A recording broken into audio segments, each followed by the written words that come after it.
Kabanatang 1 at pagkatalatang magmula 3 hanggang 9. Unang Pedro 1:3-9.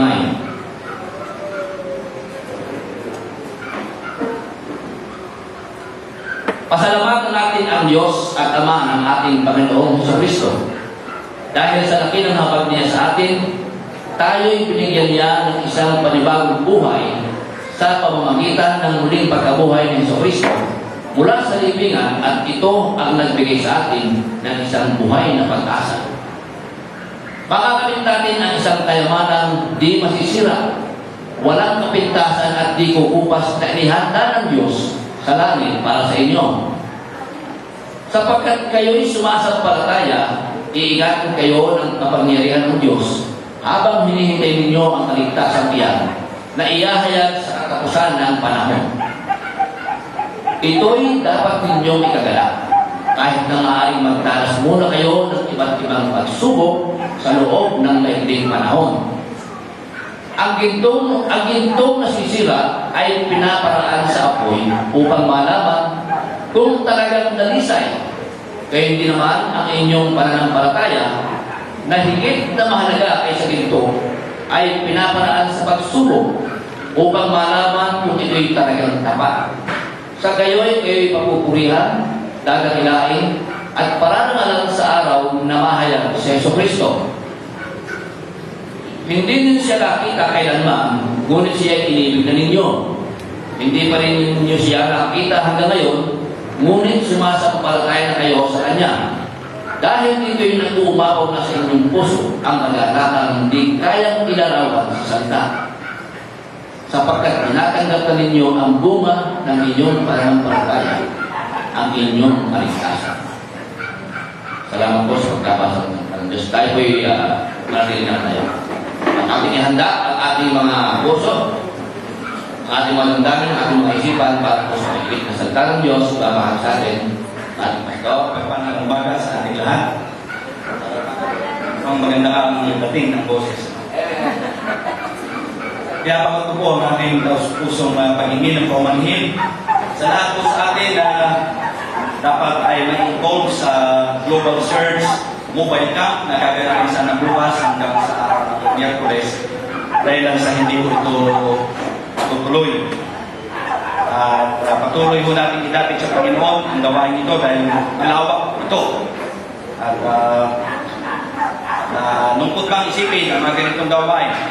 Pero nandun po ang biyaya ng Panginoon na habang hinahangad natin ang patuloy na may pakilala siya sa mga tao, ay nandoon naman po ang kanyang patuloy pagkilos sa buhay nila kahit na hindi pa man natin sila nakakatagpo, nakakausap.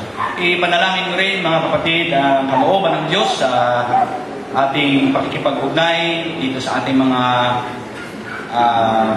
surrenderies, yung pong mga sumuko na mga addict at pusher. Dahil kung loloobin ng Diyos ay kung sino man po sa inyo ang maaaring makibahagi sa pagtuturo dito ay kakailanganin po nila ang sabi nga manpower para po turuan ang mga kababayan natin ito. Particular dito sa ating bayan kung saan ho ay tinatayang 3,000 surrenderies o involved sa drugs. Yun ho ay ano pa lang, yun ho ay yung 3,000 sumuko pala sa loob ng o sa kalooban, sinasabi natin total na populasyon ng ating lungsod na marahil aabot na tayo sa 500 na kalahating milyon. Sa atin pong pagpapatuloy sa ating paglalakay, sa ating tema, Deeply Rooted in Christ, sa ating pong sa Our Faith with Deep Roots. Ang ating pananampalatayang may malalim na ugat. At ito pong ating tatalakayin mula sa ating sa binasa, Kuya Rolly. Tayo po sandaling manalangin. O Panginoon Diyos na makapangyarihan sa lahat, narito po kami na nagpapakumbaba sa iyong harapan at kinikilala ang iyong kalooban sa aming kalagitnaan. At papasalamat kami sa pribilehiyong pinagkaloob mo na makasama kami sa inyo. Patuloy mong ituon ang aming diwa, ang aming buong pansin sa iyo lamang. At tulungan mong maging daluyan kami ng pagpapala sa iba. Kahit na hindi man natuloy ang gawain bukas hanggang sa araw sana ng Miyerkules, Panginoon, kayo ang nakakaalam ng mabuti.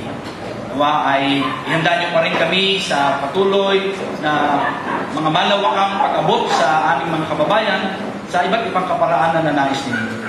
Maging ang pag-abot din namin sa aming mga kababayan na involved sa droga, na sana makatulong po kami sa kanila sa inyong biyaya, sa inyong kapangyarihan upang makaalis sila sa ganitong gapos ng pagkakalipin. Salamat po sa iyong mga salita na buhay at patuloy naming mapanghahawakan upang gabayan kami sa paglalim ng aming ugat, sa aming pananampalataya sa aming Panginoong Kristo. Pinagkakatiwala po namin sa iyo ang lahat ng ito sa pangalan ng inyong anak na si Jesus. Amen.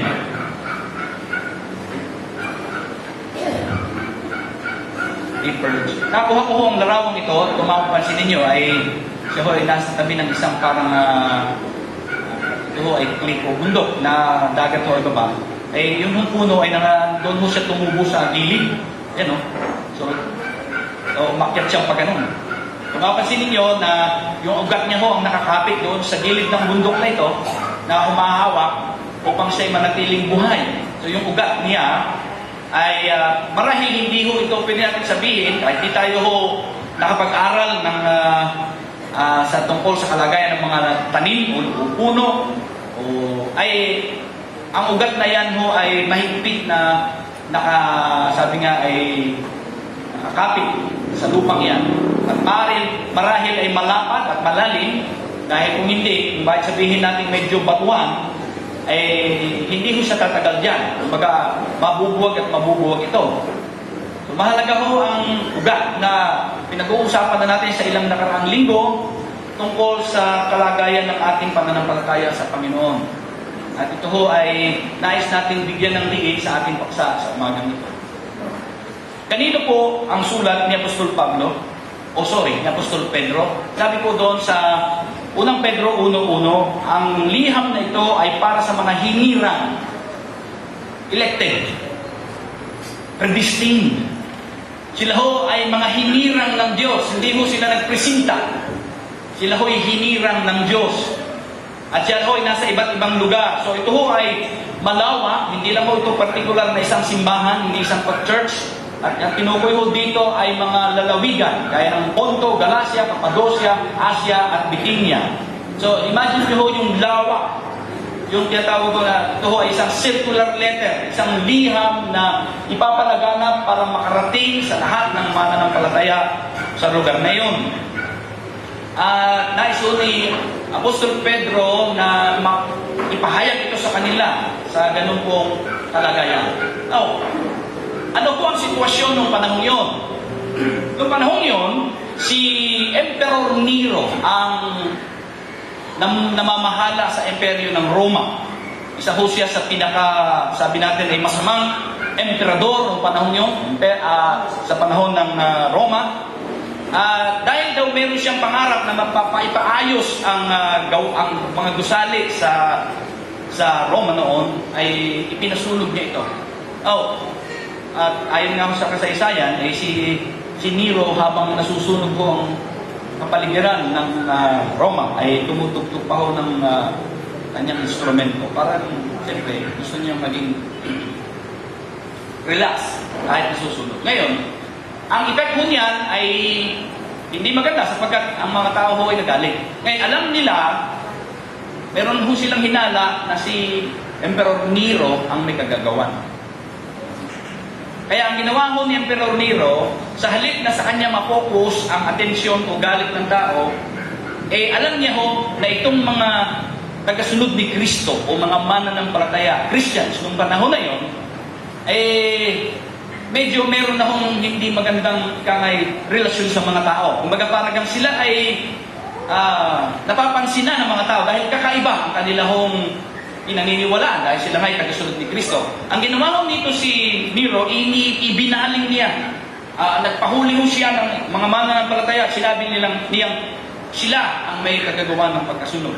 Totoo po yung nakikita niyo sa history books o sa kasaysayan na ang ginagawa ho ni Nero noong panahon yun sa mga mananampalataya, ginagawa niya ho silang yung tinatawag na ilaw sa kanya hong yung Colosseum, kung saan naglalaban ho yung gladiator. Alam, totoo yung gladiator ng panahon yun, yung naglalaban at patayan ho ito. Ang pinakailaw ho nila, yung mga sinusunog hong Kristiyano. Yun ho, itatali nila sa poste, bubuhusan ho nila yun ng langis, sisindihan ng buhay. At kapag ka ho, wala na hong ibang palabas, sabihin, okay, ang pinakasiguro, ginagawa nilang advertisement, kukuha ho sila ng mga mananampalataya, dadalhin nila sa gitna ng Colosseum, tapos magpapakawala ho sila ng mga liyong, mga isang linggong hindi pinakain. Lalapain ho yung mga yun. So habang sumisigaw ang mga tao na mabuhay ang Romano Empire. Yun ho ang sitwasyon. Ganun ho kahirap. Hindi ho madaling maging Kristiyano ng panahon yun. Imagine nyo yung sitwasyon yun, mga kapatid, sa ating sitwasyon ngayon. So napakalayo. Napakalayo. Pero ganun pa man, yun ho ang nais ikakaipadalhan ni Pedro ng kanyang liham na si Apostol Pedro ay pinaniniwalaan na noong panahon yun ay nasa Roma at nakakulong. So sabi ko, noong sitwasyon yun, tandaan natin si Pedro, bago siya nagkagayon, meron hong ilang bahagi na makikita muna natin. Dito sa talatang ito, sabi doon, mula noon ay pinaalam na ni Jesus sa kanyang mga alagad ang mangyayari sa kanya. Sinabi niya, dapat ako magtungo sa Jerusalem at magdanas ng maraming hirap sa kamay ng mga pinuno ng bayan, mga punong pari at mga tagapagturo ng kautusan. Ako'y papatayin, ngunit sa ikatlong araw ako'y muling mabubuhay. Dinala siya ni Pedro, ito ho yung Pedro sumulat nito, sa isang tabi at sinimulang pagsalitaan. Panginoon, o pagalitan, Panginoon, huwag nawang itulot ng Diyos kailanmay, hindi iyan mangyayari sa inyo. Ang sabi ho ni Pedro, at ang sabi ho dito ay, ngunit hinarap siya ni Jesus at sinabihan, umalis ka sa harapan ko, Satanas. Hadlang ka sa aking landas. Ang iniisip ko hindi sa Diyos, kundi sa tao. So mga kapatid, ang makikita ho natin dito ay, ibang Pedro ang nagsasalita o sumusulat doon sa liham sa sitwasyon ito, noong sinulat ito ni Mateo, na isa sa mga alagad ni Jesus. Si Pedro na hindi papayag na si Jesus ay dumaan sa paghihirap o pag-uusig. Sabi niya, hindi pwede yan. Kaya sabi ni Jesus sa kanya, lumayo ka sa akin, Satanas. Ano nga sabihin niyo, bakit naging si Satanas si Pedro? Dahil hindi ho yun ang kalooban ng Diyos na mapigilan ang paghihirap ni Jesus, dahil alam natin ang kanyang layunin ng pagparito. Ngayon, nung si Pedro ho ay tumanda na, nung si Jesus ay mamatay, muling nabuhay, nagkaroon ho ng tinatawag na pagbabago sa buhay ni Apostol Pedro. At makikita ho natin sa Juan 21:18-19 ang mga katagang ito. Ngunit pagtanda mo, sabi ni Jesus sa kanya, si Pedro ho sinasabihan ito, iuunat ko ang iyong mga kamay at iba ang magbibihis sa iyo at dadalhin ka sa lugar na di mo gusto. Sinabi niya ito upang ipahiwatig kung paanong mamamatay si Pedro at kung paano niya pararangalan ang Diyos. Pagkatapos sinabi sa kanya ni Jesus, sumunod ka sa akin. Si Pedro ayon ho sa kasaysayan din. Ito ho ay wala hong direct na sinabi ang Biblia, pero dito ho sa salitang ito, makukuha ninyo ang ibig sabihin ng Panginoon. Nung sabihin niya, sa pagtanda mo, iunat mo ang iyong mga kamay, iba na magbibihis sa iyo, dadalhin ka sa lugar na hindi mo gusto. So definitely, ang sinasabi ho ng Panginoon kay Pedro, hindi na ikaw ang masusunod, Pedro. Dati-dati matapang ka. Pagka sinabi mo ito, pero sa bandang hindi na. And then sabi doon, at sinabi niya ito upang ipahiwatig kung paano mamamatay si Pedro. Sabi niya sa huling yugto ng buhay ni Pedro, siya ho ay namatay na nakapako sa krus na pinapatiwarik. So hindi ho katulad ni Jesus patindig, siya ho ay pabaligtad. Na sinasabing kamatayan ng isang martir. Ayon sa kasaysayan na aking nabasa, yung asawa ni Pedro, wala ho ito sa Biblia mga kapatid, pero ito isa kasaysayan, nasabi, noong una ho siyang pinatay, at ang sabi daw nung ni Pedro sa kanyang asawa, manatili kang tapat. Tapos si Pedro naman.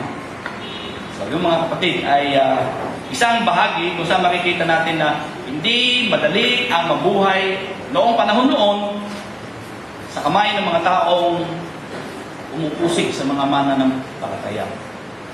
Now dito po sa ating mga nakaraang pag-uusap tungkol ho doon sa ating tema, meron hong binanggit tayo tungkol sa kabanata sa Mateo 13, tungkol sa mga uri ng lupa na kung saan nahasikan ho ng tinatawag nating binhi o salita ng Diyos. Ito ho ang makikita ninyo. Sabi ho dito sa una, dumating ang masama at agad nilis sa kanyang isip ang mensaheng kanyang napakinggan. Sandali lamang ito nanatili. Pagdating ng mga kapighatian at pagsubok, dahil sa mensahe, agad siyang tumalikod sa kanyang pananampalataya. So yung isa, dumating ang masama, nawala rin ho yung mensahe. Yung pangalawa, nadaig ang mga pagsubok, nawala rin ho ang kabunuhan ng mensahe. At panguli, sabi doon, dahil sa pagkabalisa, at sa maraming bagay at pagkahumaling sa kayamanan, ang mensahe inawalan din ng puwang sa kanilang puso. Mga kapatid, mapapansin po ninyo na isa sa, sabi nga, difference o pagkakaiba doon sa pinag-uusapan nating ugat. Ito'y binanggit ng Panginoon tungkol sa mga naihasik na binhi sa lupa o sa katumbas ay puso ng tao, ay yung pag-uugat. Na ito ang dahilan na hindi namunga o nagkaroon ng kabuluhan ang salita ng Diyos sa kanilang buhay dahil wala namang ugat. At sabi nga natin, ito yung hindi tunay na mga mananampalataya. Ang ibig sabihin, hindi ho pwedeng mangyari sa mga tunay ang mga ganitong bagay na sa bandang huli ay mag-aalis sa kanila sa tinatawag nating kaligtasan. Hindi mo pwedeng mawala yun. Kung tayo sa Panginoon. Pero ito ho ay isang, sabihin natin ay observable issues. Ito ho ay mga bagay na pwede natin suriin sa ating pananampalataya. Tayo ba'y ganito? Tayo ba'y pag nasubok, agad tayong tatalikod? Tayo ba'y pag nakaranas ng mga bagay na hindi na pabor sa ating kalagayan ay agad tayong nagtataas ng kamay at sumusurrender? Tayo ba yung pag nakakarinig ng salita ng Diyos ay agad natin nakakalimutan? Sabi ko may observable dahil ang ibig sabihin nito, pwede natin itong tayahin, pwede natin itong i-evaluate sa ating sarili. Ganito ba tayo? Dahil may malaki ho tayong problema kung ganito tayo, mga kapatid. Hindi tayo natin pwede pagwalang bahala ito sapagkat gaya ng ating sinasabi, ito ho ay isang paraan para ho ating ma-differentiate, may lagay ang kaibahan. Ano ho yung kalagayan ng isang mananampalataya na may pananampalataya na malalim na umuugat kay Kristo? Tandaan nyo, yun hong nangyari sa mga alagad noon na ginagawa sa panahon ni Nero ay hindi kakayanin ng mga tao walang tunay na relasyon kay Jesus. Ang isa ho daw sa parang naka-attract o sabihin natin ay nakatawag pansin sa mga hindi mananampalataya sa panahon na iyon, the early church, the first century church kung tawagin, unang siglo ng mga mananampalataya. Pinagtataka ng mga tao ito. Bakit itong mga tagasunod ni Kristo ay hindi matinag sa pagsunod nila kay Kristo kahit sila'y pinapatay na? Ano ang sikreto ng mga taong ito? Bakit sila'y nagpapatuloy sa pananampalataya? Sabi ko, gaya ng binanggit kanina, palagay ko, kung tayo ho ang ilalagay ho doon sa Colosseum na gagawing pailaw, nasisindihan ka ng buhay, kung alam mo yun, it's either magpakamatay ka na agad, o tumakbo ka na, at huwag nang magpakita, o huwag magpahuli. Kasi, doon makikita ang determinasyon ng isang tunay na tagasunod ni Kristo. Pero yun ho ang sinasabi nila. Bakit itong mga tagasunod ni Kristo sobrang panatiko, sobrang kanilang pagtitiwala sa Jesus na yan, handa silang mamatay? So yun ho, totoo. Pero ito nga ho ang gusto natin sabihin, dahil gustong ipakinawa sa atin ang salita ng Diyos, at ito ang tatalakayin, gaya na sinabi ni Pedro, ang pananampalataya nag-uugat, at ito gusto kong gamitin sa umagang ito. Una, doon sa ating pinagbinasa, ay gusto kong kunin ito mga sumusunod na paksa. Una, ang pag-ibig na, sabi nga ho ay lumalabi, so sabi nga sumusobra sa puso, it overflows, lumalabas, sabi nga patuloy na dumadaloy, sobrang dumadaloy sa puso.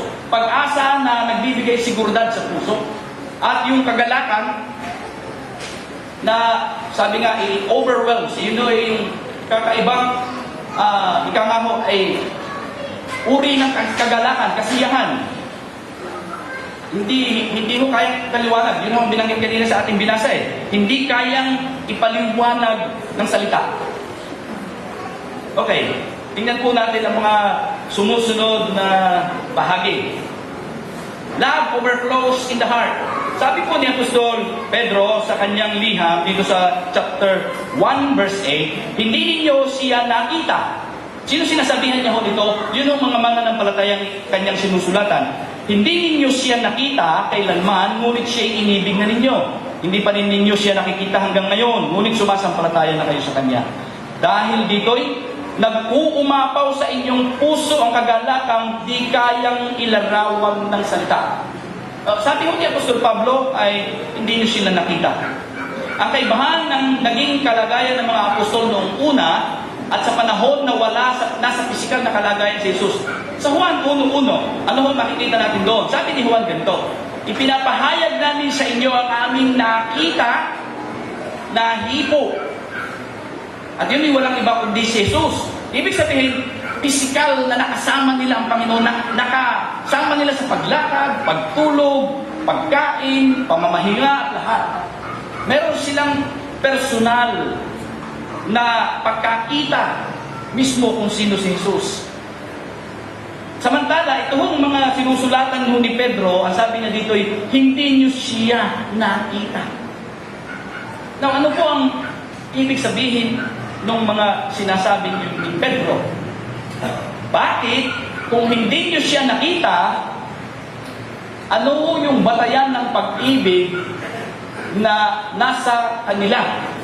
Hindi niyo siya nakita. Kasi ganito po mga kapatid.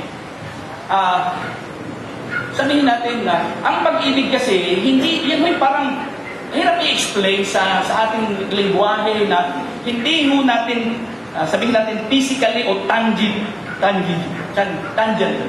na makikita concretely. Yung parang isang bagay yan eh. Pwede natin sabihin, di ba? Sabihin, mahal ko ang hangin. Mahal ko ang hangin. Kasi kahit hindi ko kita, nalalanghap ko, nararamdaman ko. Well, pero yun ay meron mo tayong pakiramdam. Nakikita natin, nararamdaman natin, napapakinabangan natin. Ang ibig ko sabihin ay, ang pag-ibig ay nagiging mas, klaro sa mga panahon na ito ay nakikita. Sabihin, napapansin. Pero sinasabi mo dito ni Pedro, hindi niyo nakita si Jesus. Hindi siya nakita physically. No, sabi mo dito, ang pag-ibig na ito ay hindi nakabatay sa emosyonalismo at sentimentalidad. Yun yung emosyonalismo, kasi tayo Pilipino, lahat ng tao, walang hindi. Dinikha tayo ng Diyos na may emosyon. Iba ho yung word na emosyon sa emosyonalismo. Ang ibig ko sabihin kasi doon, emotionalism, yung parabagang dinadala natin sa emosyon ang bagay. Yung emosyon may pakiramdam. Halimbawa, nasaktan ka, umiyak ka, nagdamdam ka, nagtampo ka, that's emotion. Emotion po yun. Sabihin yun ho ay parte ng pagkaintindi ng inilagay ng Diyos sa ating buhay na kapag tayo'y nasaktan, nagkakaroon mo ng reaksyon sa damdamin. That's emotion. Pero yung emotionalismo, yung nagiging emotionalismo OA. Parang bagang nagiging masyadong, idagdag na natin yung sentimentalidad. Yung bang ang larawan nito ay isang kaya yung napapanood minsan natin sa mga TV, yung mga teleserye, pelikula. Nakikita mo ninyo yung kapag tayo nakakakita ng mga eksena na either nakakakilig o nandun yung pag-ibig, nadadala tayo eh.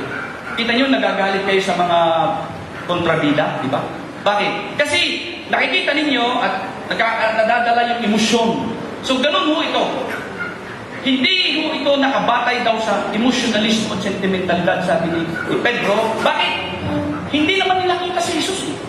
Kung tayo po mga kapatid, di mag-i-evaluate.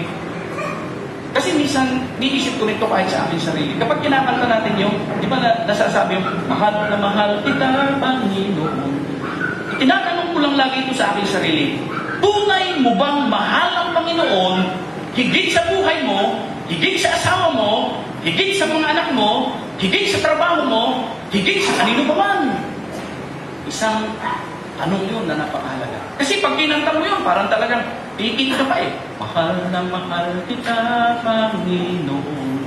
And the thing is, are you being emotionally affected? Dahil, di ba kayo, minsan pag kumakanta tayo, naalala ko pa noon, minsan, mayroong isang nagpapakanta, sabi niya, isipin ninyong kayo yakap-yakap ng Panginoon. Ganito ba, style? Isipin ninyong kayo yakap-yakap ng Panginoon. Ay, di sunuro naman yung mga tao, gagagayan. At sabihin ninyo, Panginoon, mahal na mahal kita. Mahal na mahal kita, Panginoon.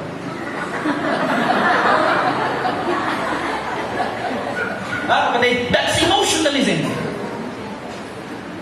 That's manipulation. Kasi, ganun ba? Nararamdaman mo bang ganun ang Diyos sa iyo? Totoo ba na kapag nasa loob ka ng bahay mo, nasa secret place ka, sinasabi mo, okay ho yun. That's okay. Kasi hindi naman ho sinabi ng Biblia na kailangan tayong maging gano'n. I'm not saying na hindi tayo magiging emotional in a way na, halimbawa, kapag nagpe-pray ka, mapapaiyak ka, o umaawit ka, mapapaiyak ka, ibang bagay yung binabanggit ko. Ang emotionalism ay, hindi ho ito, ang sinasabi ho natin dito, hindi sa ganitong paraan nila nakikita o nasusukat ang uri ng pag-ibig nila sa Panginoon.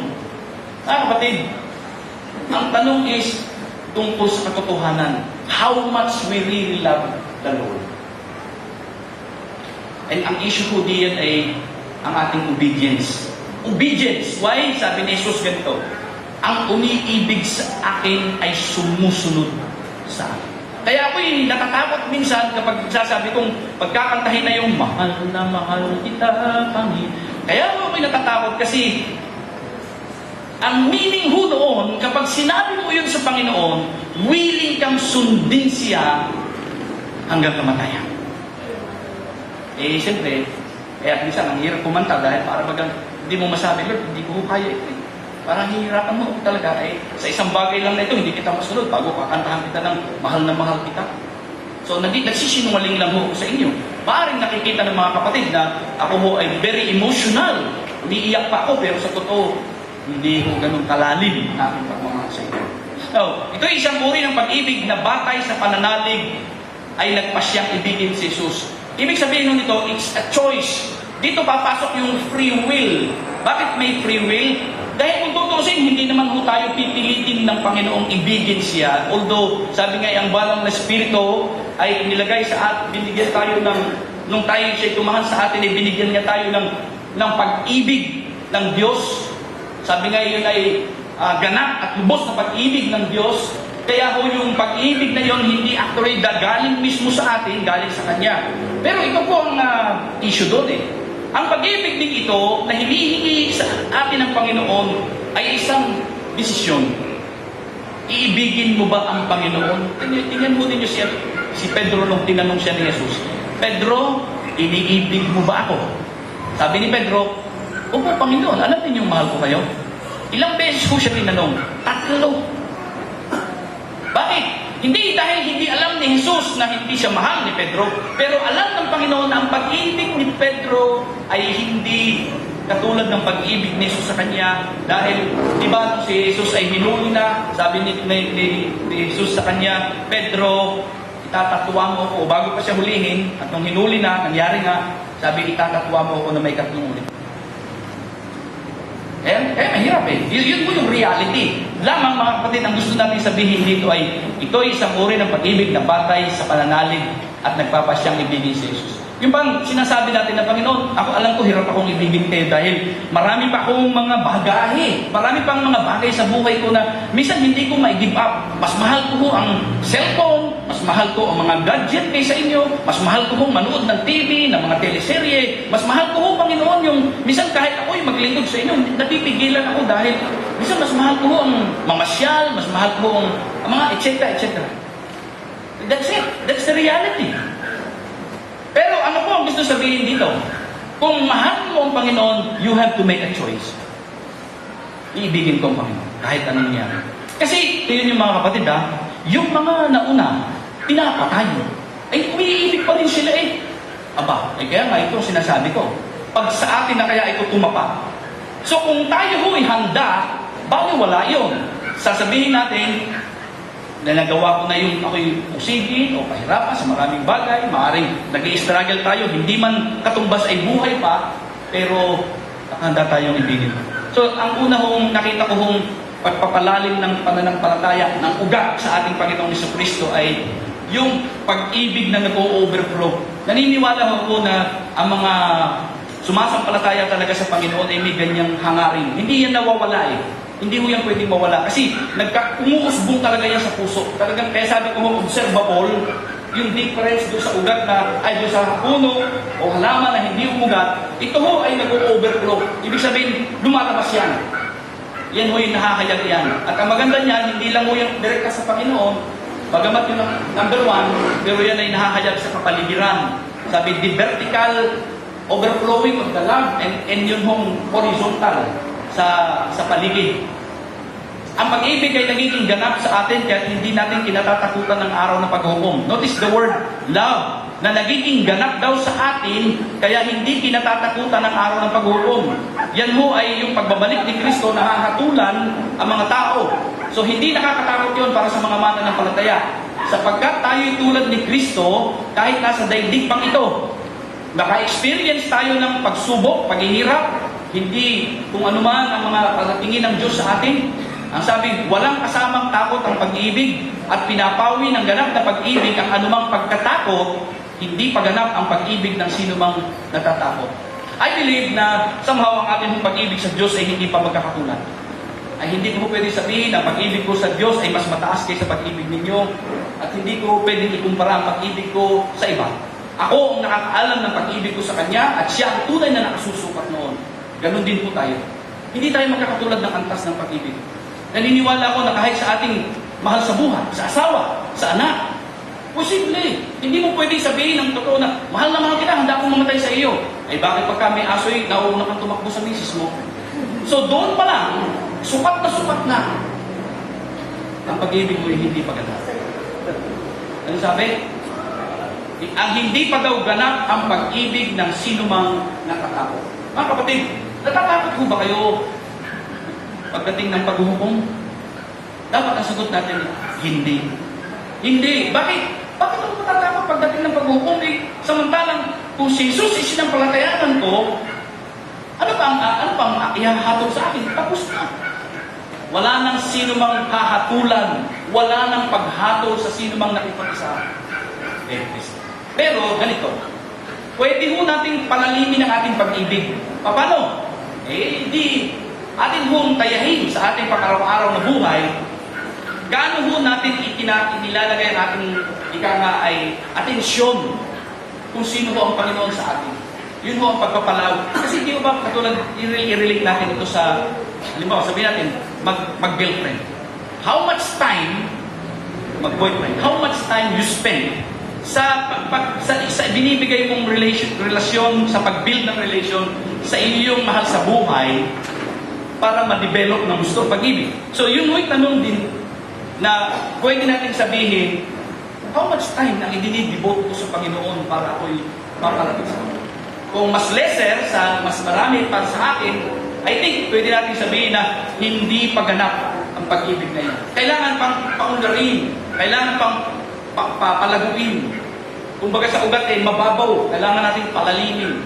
And it's a choice. Mga kapatid, yes, kumikilos ang Diyos sa atin. Kaya sabi ng Panginoon, sige, mahalin mo ko. At pwede naman talaga natin siyang mahalin. Pero it's a choice. Pag kung pababayaan mo yan, darating ang oras, malamig na ang pag-ibig natin sa Kanya. That's the truth. Hindi pwede sabihin ng Kristiyano na, ay di, sabi ng Panginoon, mahalin niya ako. Hindi. Kasi, naniniwala ko tayo na pag-ibig na ito inilagay sa atin ng Diyos sa ating puso, ay dapat nating palaguin, dapat palalimin. Hindi mo yan automatic. Hindi. Dapat ito natin yung maunuma. Now, the hope that secures our heart. Sabi ko sa talatang 3, doon ho sa ating binasa, sa talatang 3, ganyan. Pasalamatan natin ang Diyos at ang Ama ng ating Panginoong Jesucristo dahil sa laki ng habag niya sa atin. Tayo binigyan niya ng isang panibagong buhay sa pamamagitan ng muling pagkabuhay ni Jesucristo mula sa libingan, at ito ay nagbigay sa atin ng isang buhay na pag-asa. It's a living hope. Dahil daw sa muling pagkabuhay ni Kristo, makikita ho yung ating pananampalataya na kung saan ay nabigyan ito ng pag-asa na hindi mo wala ng kabuluhan. Mga kapatid, tayo ho sa end na ito, itong kumbaga sa parte natin, ito, hindi natin nakita na si Kristo ng mukhaan. Minsan nakanta tayong gano'n, I want to see you face to face. Mga kapatid, kasi pagka sinasabi niyo yung gano'n, nasabi ko dito sa inyo noon, gusto naman ninyong mamatay pagka gayon. Kaya huwag tayong kumanta ng gayon. Kung ayaw pa ninyo. Pero siyempre, pag gusto na ng Panginoon, hindi mo face to face. Kasi yung pagsabing, I want to see you face to face, hindi pa natin siya nakita talaga. So kung gusto mo siyang makita, then die. Die. Kung gusto mo talagang makita, yung sasabihin mo, Panginoon, gusto kitang makita, magpakita ka. Ay, hindi mamatay ka. Kasi hindi mo talaga siya pwedeng makita, ayaw doon saan? Sa ganung kalagayan, mga kapatid, na kung saan ay maaaring ang iniisip natin ay ganun lang kasimple ang makita ang Panginoon. Now, ang gusto ko dito na sabihin sa atin is, we have that living hope. Sabi ho, ang pananampalataya ay na nakakakita sa bagay ay hindi pananampalataya. Na umaasa ka na sa mga bagay, nakita mo na. Kung nag-aaral pa rin sa seminaryo ay may mga gayong tanong. Si Kristo bagay tunay. May Diyos ka ba? Kasi yan ho, para bagang ibinabalik ng mga tanong sa amin, kasi para bagang gusto magsuri ka. Tunay bang si Jesus ay namatay at muling nabuhay? Dahil mga kapatid, sa totoo, marami hong lumalabas na latalain na si Jesus ay hindi muling nabuhay.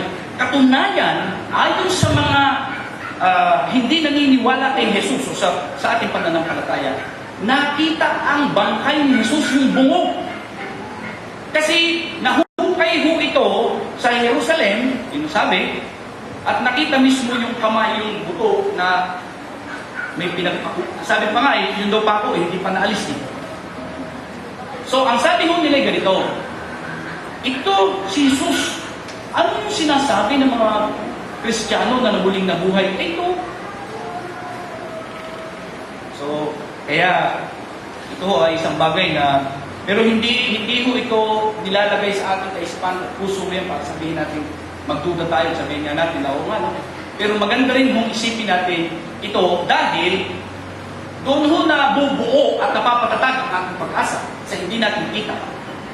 Hindi pinanghihinaan ang loob sa kabila ng pagsubok at paghihirap na nararanasan dahil sa pagsunod kay Jesus. Sabi ko nga ako kanina mga kapatid, magaan pa ang sitwasyon natin ngayon compared sa nauna na sa atin. Pero I believe, pahirap pa ho ito ng pahirap kasi darating ho ang panahon na mas magiging maigting.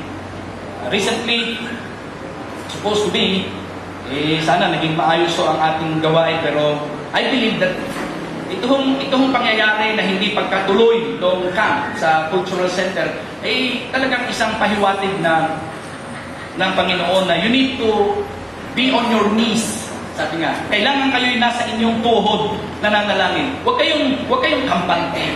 Huwag kayong relax. Kumbaga, tingnan ninyo ang mga bagay na kung ito ay pangangaral ng salita ng Diyos, ito ay isang malinaw na spiritual na sabi nga, pakikihamok o pakipagharap laban sa gawa ng kaaway.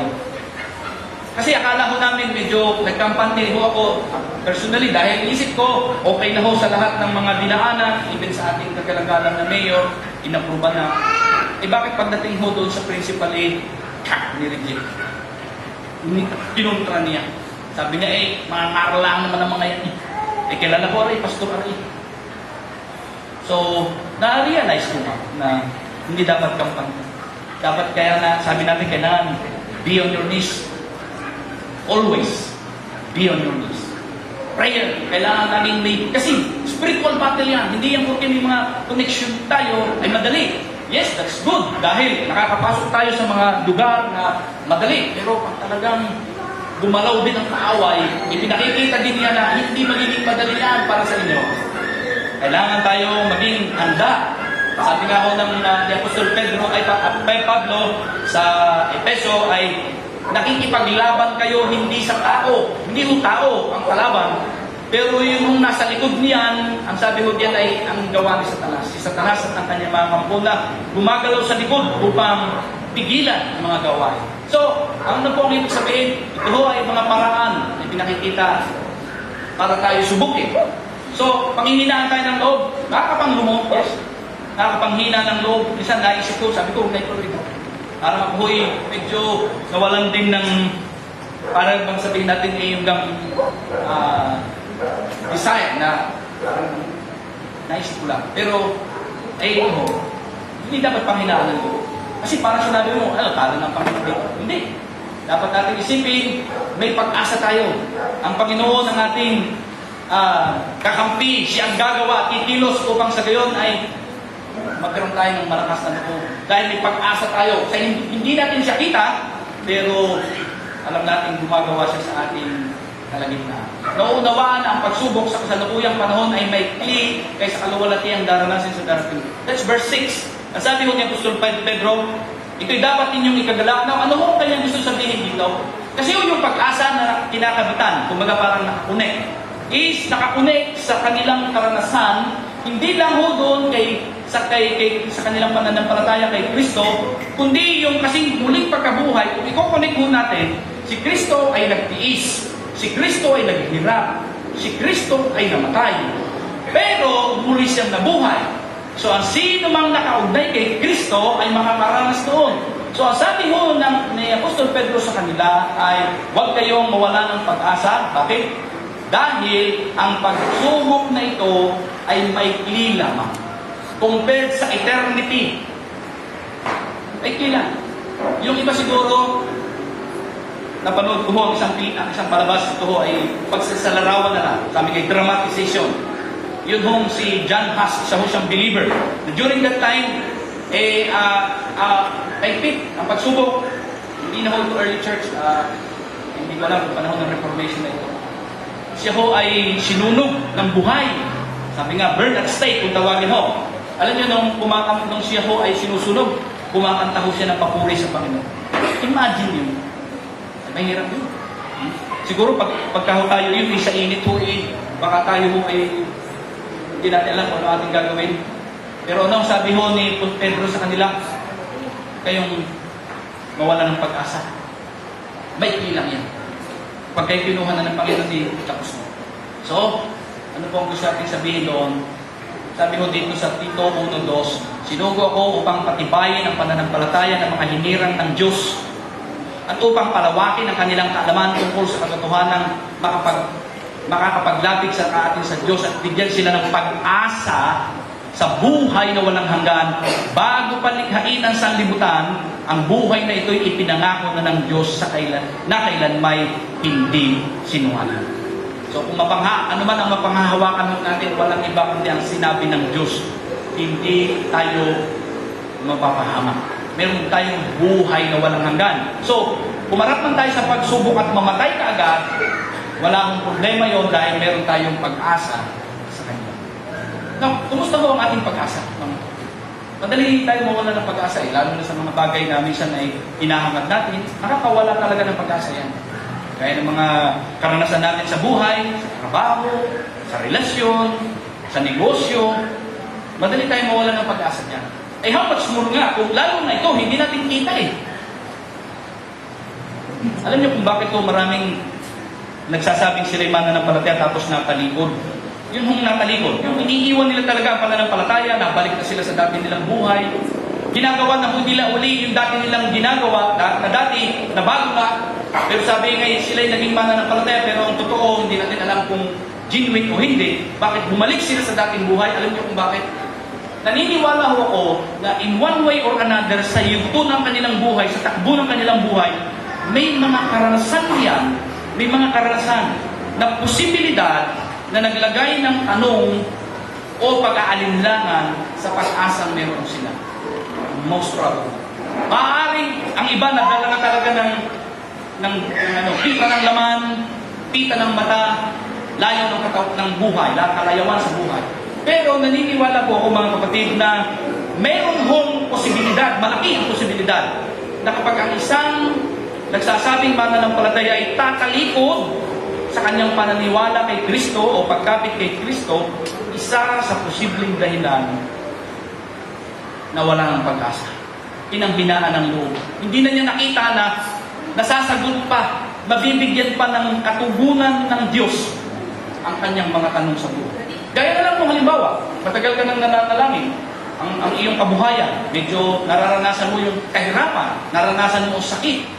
Pagka mo ganun, minsan dumadating talaga sa punto ng buhay natin, ang tanong, Panginoon bakit? That's reality. Yun ang totoo. Hindi natin pwedeng kitang Diyos. At hindi mo ako pwedeng magsalita na sabihin sa inyo, o sa aking sarili na, bakit ka nagtatanong? Posible naman talaga magtanong. Panginoon, bakit ko? Kasi yung iba ko hindi naman sumusunod sa inyo kung kaayos ng buhay. Bakit ko kami nasunod sa inyo? Ganito. Ano mo ba ito? May bias mo ba ito? May favoritism mo ka ba? Ganun. Kaya lang, kung ang pag-asa natin ay nakaangkla kay Kristo at sa kanyang ginawa para sa atin, kahit daanan mo yan, pwede mong sabihin sa bandang huli, Panginoon, salamat. Kasi proseso lang talaga ito. And then, total, pag namatay naman ako, tapos na rin. Hindi ba? So yun ho mga kapatid, ay kailangan din natin palalimin. Kailangan din natin i-develop ang ating, sabi ngayon, paghawak sa pag-asa na meron tayo. Lalo-lalo na, napakaganda ng pangalan ng ating church, New Hope, bagong pag-asa. Para bagang yung dati mong inaasahan, ay nagiba. Nagiba ang dati mong inaasahan. Ang luma mong pinangahawakan, nagiba. Ngayon, umaasa ka na sa bagong inaasahan, walang iba kundi si Jesus. Kailan may hindi pwedeng magiba? Sabi nga ho sa ating binasa ay, hindi sinungaling ang Diyos. Hindi siya pwedeng magbago sa kanyang mga sinabi. Kumusta ang ating pag-uuga, ating pag-asa? Finally, gladness. Ito ho, binanggit sa talatang 8. Ang sabi ho doon ay nag-uumapaw sa inyong puso ang kagalangang hindi kayang ilarawan ng salita. Ang una, ang kagalakan ito ay nasusubukan sa panahon ng paghihirap at kapigatian. Mga kapatid, ang gladness, joy, rejoicing, ay salita na iba sa kahulugan ng salitang happiness. Happiness. Ang happiness, sabi ho ng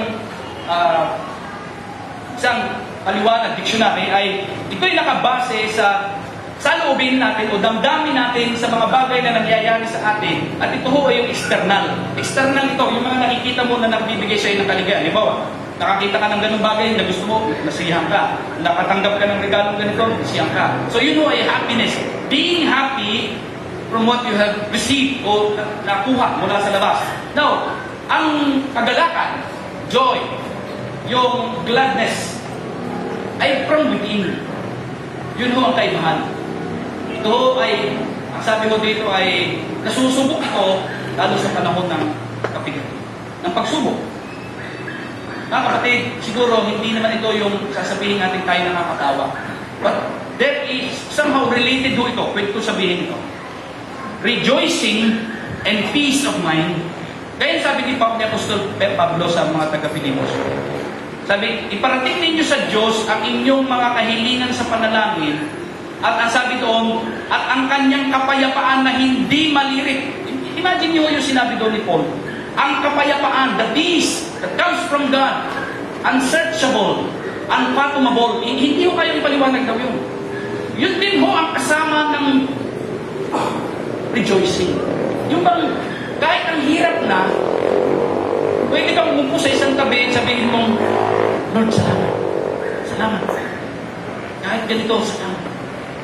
I'm at peace. And I rejoice.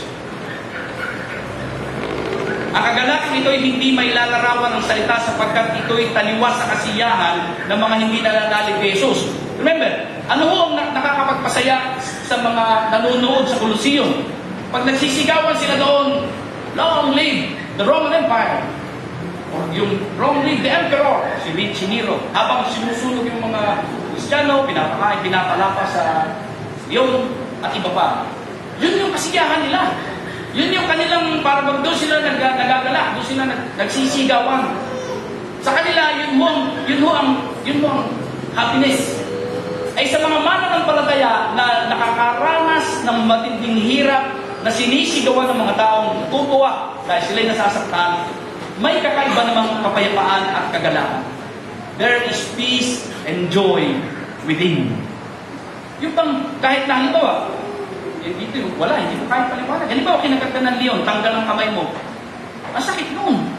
Pero kaya mo kayang sabihin, there is peace, there is peace, there is joy. That's it. Yun ang sinasabi. May kapayapaan, may kagalakan sa Panginoon. Kahit matinding pain. Kasi, yun ho'y from within, yun ho'y sa loob, at ang gumagawa mo doon ay ang Espiritu Santo sa mga tunay niyang anak. Na hindi ho pwedeng mangyari na isang mananampalataya ay darating sa kanyang panahon na itatakwil na niya si Kristo dahil sa tindi ng kanyang hirap ay nawala na ho yung lahat ang kapayapaan, ang kagalakan. Alagay ko, medyo hindi ho yun aangkop doon sa sinabi ni Pablo o ni Pedro nung sabihin niya ho itong ganitong salita. Dahil dito'y nag-uumapaw sa inyong puso ang kagalakang hindi kayang ilarawan ng salita. Unexplainable. Unspeakable.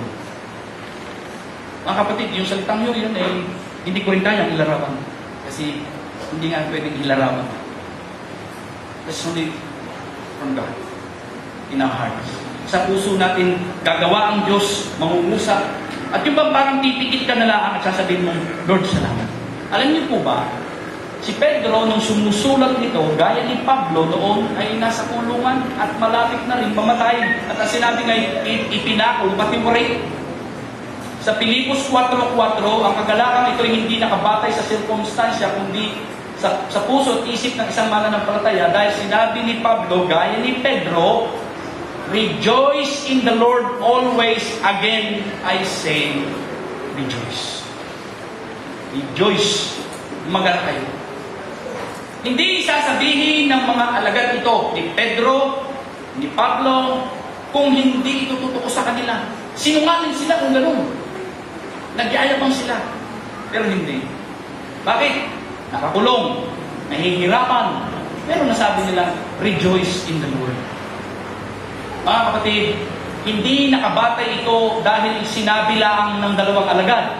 The truth is, ang Espiritu ng Diyos ay kumikilos sa ating puso upang mangyari ang mga bagay na hindi kaya ipaliwanag ng salita. Kayo lamang at ako ang pwede magsabi, I have that peace, I have that joy, comes from the heart because of the Lord, because of God's His grace. Mga kapatid, yan ho ang totoong kalagayan ng nag-uugat sa ang ating pananampalataya kay Kristo, sapagkat doon natin nakikita ang tunay nating kalagayan sa Kanyang harapan. Yung pag-ibig, yung ating seguridad, yung ating kagalakan na hindi pwedeng ipaliwanag. How I wish, I pray, and let us pray sa ating lahat na anuman ang dadaanan natin sa mundong ito ay dahil lumalalim ang ating ugat sa Panginoon. Hindi tayo pare-parehas. Hindi ko yun. Hindi tayo magkakatulad.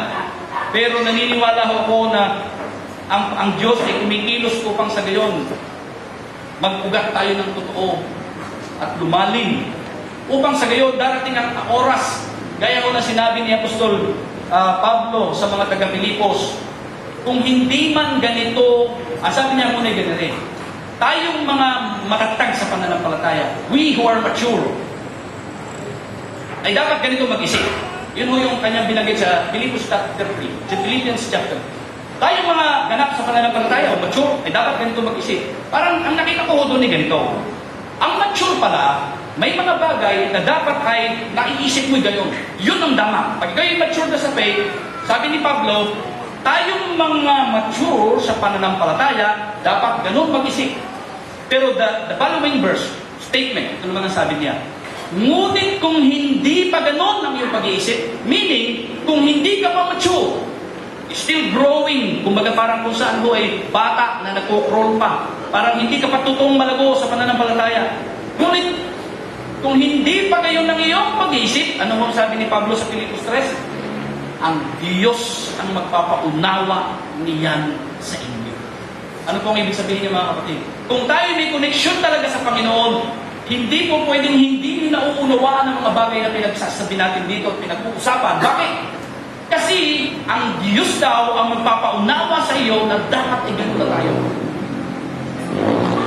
Hindi tayo dapat magsisihan. Hindi ko pwede sabihin na, ay bakit ka ganyan? O sasabihin niyo sa akin, bakit ka ganyan? Ang iisipin natin ay ganito. Kapatid, kung naabot ko man ito, salamat sa Diyos, siya nagpaunawa sa akin. Pero ang dalangin ko, patuloy mong pag-aralan upang umabot ka rin sa ganyang antas. Na sa pag-abot mo sa ganyang antas, nagkakaintindihan tayo. At ano nangyayari? Nagkakaroon higit sa lahat ng magandang atmosphere, harmonious relationship sa bawat isa sa atin. Why? Dahil lumalago tayo. Pero the fact na kung tayo mo ay nag-aaway-away, the fact na kung tayo hindi lumalago, may malaki tayong problema. Ano? Pare-pareho tayong immature o lumalabas na tayo'y mga karnal. Ang pinaiiral natin sa ating relasyon ay ang pagiging tao, ang pagiging makalaman, hindi makadiyos. See? Kasi, yun ang totoo. Hindi natin pwedeng tanggihan ito. Hindi natin pwedeng sabihin, ay hindi ako ganyan. Bahala kayo sa buhay ninyo. Ay hindi, teka kapatid. Okay yun.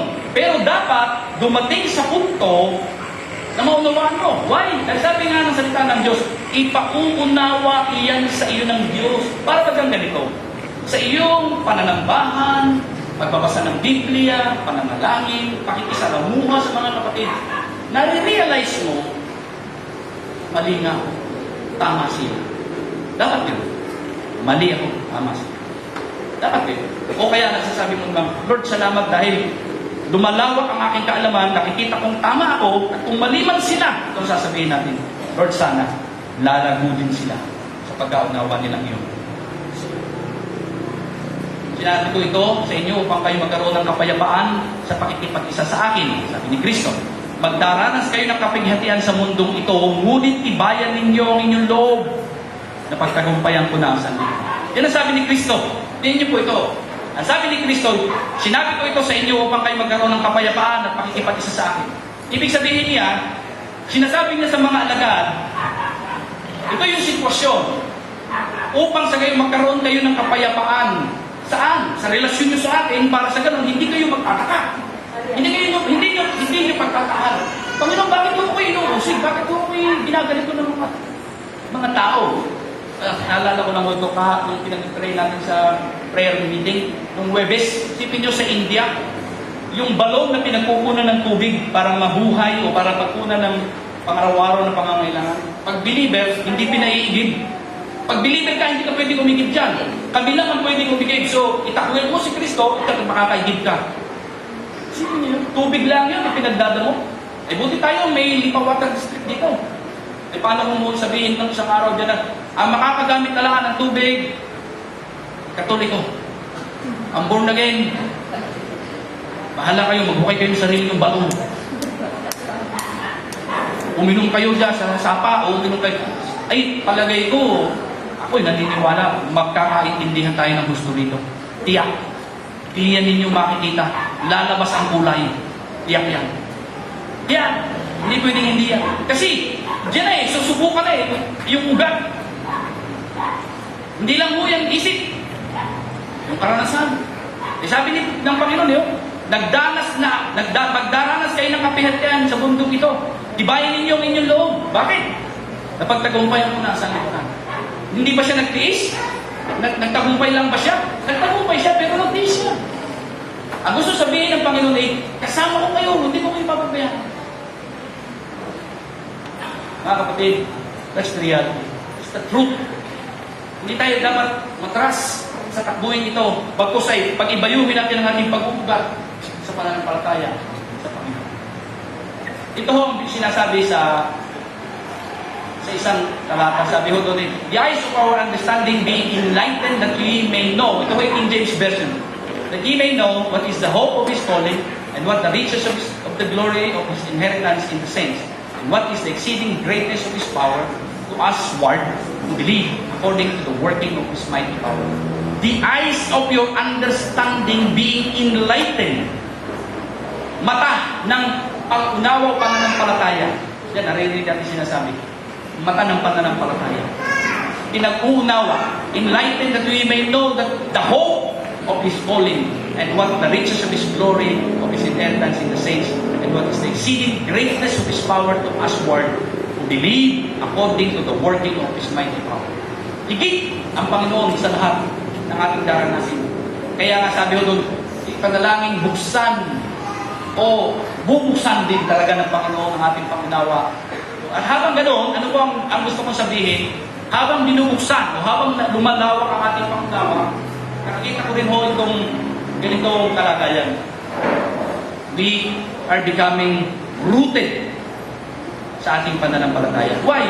Kasi the more na marami ka nang naiintindihan, kung hindi ito totoo, kung ang pinag-uusapan mo natin dito ay yung knowledge. Information being received, obtained from, halimbawa natin sa inyong naririnig, ganito. Pero ito mo, ang gusto ko sabihin is, yung kalagayan ng pag-unawa na lumalawa, ayon sa kalooban ng Diyos, ay lumalalim ang ating pagkabugat sa ating pagkilala sa ating Panginoon Kristo. At ano ho nangyayari sa atin? Ay hindi tayo ay tumatatag, tumitibay sa pananampalataya. Karang sa ganun, pag dumating man ang oras ng pagsubok o anumang bagay sa ating buhay, hindi tayo makakarinig ng mga salitang umalikod na, umayaw na, sumuko na, nawala ng pag-asa. Kundi, sasabihin natin, kahit man nagkagayon, hindi maganda ang nangyari sa paningin ng tao, pero alam natin, nakita natin ng lubos ang ugat ng pananampalataya ng ating kapatid na nakabaon kay Kristo. Ang kanyang puso ay naging matabang lupa na nahasikan ng salita ng Diyos kung saan ang salita ng Diyos ay nagpuga at ito'y tumubo at nagbunga, gaya ng sinabi ni Apostol Pablo sa huling talata, nagbunga ang kaligtasan sa inyo. Ang kaligtasan po natin, ito ho, dito ho, this is not medyo tricky. Mga kapatid, hindi pa ho ako at kayo ligtas. Hindi pa. Positionally, yes. Ibig sabihin, the truth about what the Scripture revealed to us, na tayo may pananampalataya, yes, we are saved. But hindi pa tapos. Yun ang gusto ko sabihin. Yun ho, sabi ni Pablo dito, patuloy na pinaunawa at nagbubunga ang pananampalataya nyo ng kaligtasan. Bakit? Kasi the more na nag-grow tayo sa Panginoon, nare-realize natin yung katotohanan noon, and at the end, pag tayo ay kinuha na ng Panginoon, yan.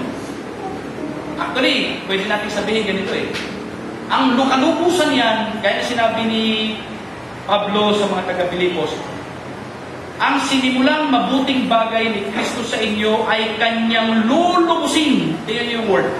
Ang sinimulan niya mabuting bagay, our salvation, sabi ko nga, hindi pa tayo ligtas. Hindi pa ganap. Ang kaligtasan sinimulan ng Diyos sa inyo ay kanyang lulubusin hanggang sa araw ng pagbabalik ni Kristo. That's it. Sabihin natin at the end, Lord, salamat. Ito na ang iniintay ko. Yung karangalan, kaluwalhatian na makakabahagi ako sa langit, sa piling. So, tayo ho ba'y may dahilan para mag-rejoice? Of course. At mag-ugat. Dahil anuman ho ang mangyari sa ating kapaligiran, tayo lang ho mga tunay na mananampalataya ang makatitiyak sa mga katotohanan ito.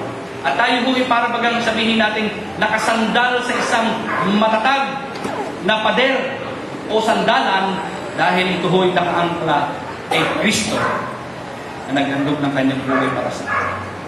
Minsan, naiintindihan ko naman pag tinatanong kayo, kayo ba'y ligtas? Sagutin nyo, opo! Bakit? Kasi hindi nyo alam kung anong sasagot. Ay, talaga naman kayo bisa hindi na nagkakaintindihan.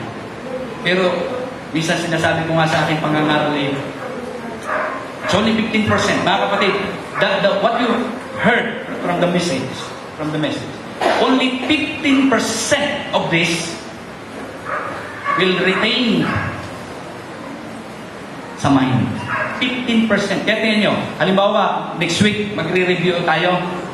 Ano ang 3 puntos ng sermon ni Pastor Dan? Palagay ko, hindi tayo makaka-majority. Bakit? Only 15% ng content ng message na ito ang nandito. Pero mga kapatid, sana ang akin lang panalangin sa ating lahat ay huwag tayong magkaroon ng Alzheimer o makalimot na ng tuloy sabihin natin, hindi ko naintindihan yan. Bahala na ang Diyos, kaya nasabi ng isang matanda, pag dinala niya ako sa impyerno, salamat. Pag dinala niya ako sa langit, ay salamat na rin. Naku, huwag ko humarinig yan. Tiyak, yanig ang aming komposisyon ni Pastor John. Hindi kayo nagtuturo ng tama diyan. Meron yung may matanda nagsabi ng ganyan. Pag ako'y dinala sa impyerno, ay salamat. Kung ako'y dadali sa langit, ay salamat din. Ako po. Sabi niya, sayang ang mga panahon ng pagtuturo. So mga kapatid, let's rejoice. Dahil ang iiwanan uli natin ang ating lumang o ang ating dating tema, if we root in Christ, a-adjust tayo. And I believe that hindi naman ito nawawala. Gaya na sabi nga ni Pablo, o gaya na sabi ng salita ng Diyos, hindi mawawala ng kabuluhan ang kanyang mga salita na nahasik. Let's pray. Panginoon, maraming pong salamat. Kayo lamang ang tunay na kapabatid ng lalim ng bawat isa sa amin sa pananampalataya, kaloob mo sa bawat isa. Tunay na iba-iba ang aming antas. Maaaring nakaabot na ang iba sa amin sa antas ng maturity. Maaaring naman ang iba ay nasa proseso na pag-abot doon o ang iba ay nagsisimula pa lamang. Ang mahalaga ay yung katotohanan na kami mga tunay ninyong anak na lumalakad at nabubuhay sa ilalim ng inyong biyaya lamang upang matupad ang gusto ninyo para sa amin.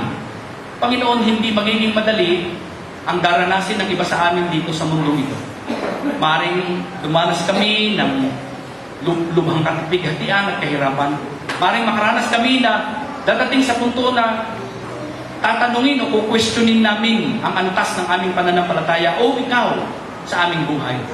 Pero ang nais po namin idalangin sa oras na ito o dakilang Diyos, kayo na mapapagbiyaya naming Ama, na siyang nangako na hindi magbabagong lahat ng ito sa pamamagitan ni Yesu Kristo at kapangyarihan ng banal na Espiritu.